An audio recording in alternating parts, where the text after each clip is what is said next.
ఈరోజు చేపల కూర వండుకుందాము పాతకాలం పద్ధతిలోని. అప్పుడు వాళ్ళు ఏం చేసేవారంటే కలగలిపి పెట్టేసేవారు అనమాట. అన్నీ ఆయిల్ ఎక్కువ ఉండేది, మసాలా తక్కువ ఉండేది.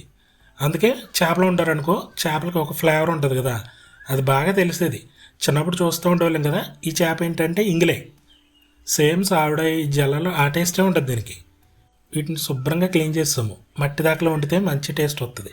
దాకలో వేసేసుకుని ఒక 2 మీడియం సైజ్ ఉల్లిపాయలు కోసుకున్నాము. అలాగే పచ్చిమిర్చి స్పైసీ అన్నట్టుగా, కారం కూడా కొంచెం ఎక్కువ పడుతుంది. పసుపు, ఉప్పు గళ్ళు వేసుకున్నాము.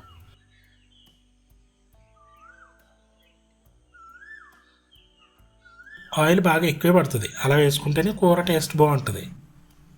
కారం సరిపోయిందో లేదో మనకి ఇలా కలుపుకుంటే తెలుస్తుంది అనమాట.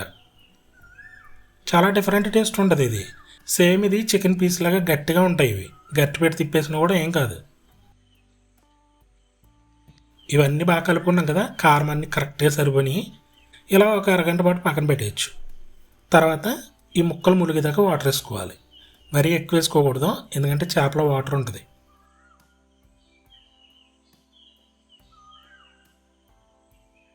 ఇప్పుడు మూత పెట్టేసి మట్టి దాకా కదా, స్టవ్ మీద ఖచ్చితంగా మీడియం ఫ్లేమ్లోనే ఉండాలి, లేదా లో ఫ్లేమ్లో ఉండాలి. హై ఫ్లేమ్ పెట్టుకోకూడదు. ముక్కలన్నీ బాగా ఉడికేదాకా కొంచెం టైం తీసుకుంటుంది. అందులోకి మట్టి దాకా చాలా ఫాస్ట్ ఉడుతుంది. ఇందులోకి చింతపండు అనమాట, ఒక నిమ్మకాయ సైజు తీసుకున్నాము. అలాగే వెల్లుల్లి, జీలకర్ర, ధనియాలు ఇవి కూడా పొడి చేసి పక్కన పెట్టేద్దాం. ఆయిల్ కొంచెం తేలింది కదా, ఇప్పుడు చింతపండు పులుసు వేసుకుందాం. చింతపండు పులుసు వేసుకుని ఒక్కసారి దీన్ని ఇలా తిప్పేసి గట్టైనా పెట్టచ్చు అని చెప్పాను కదా, ఎందుకంటే ఈ పీసు చాలా స్ట్రాంగ్ ఉంటాయి అన్నమాట. అందుకని ఇంకా కూర బాగా దగ్గరికి అయిపోతూ ఉంది. మసాలా నూరుకున్నాం కదా, అది కూడా వేసేసుకుందాం.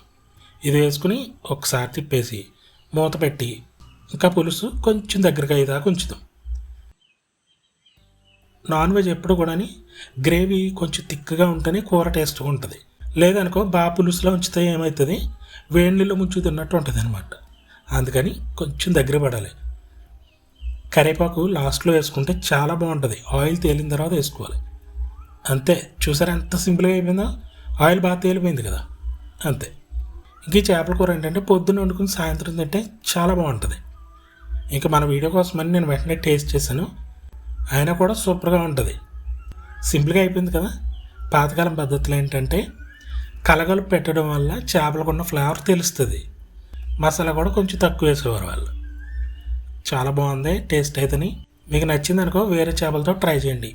ఇవే చేపలు దొరికినాయి అనుకో ఇంకా బాధ లేదు. బాగుంది కదా. ఇంకా మన ఛానల్ విజిట్ చేయండి, తప్పకుండా సపోర్ట్ ఇవ్వండి. సబ్స్క్రైబ్ చేసుకుని బెల్ బటన్ నొక్కేయండి, నోటిఫికేషన్స్ వస్తాయి. లైక్ చేయండి, షేర్ కూడా చేయండి.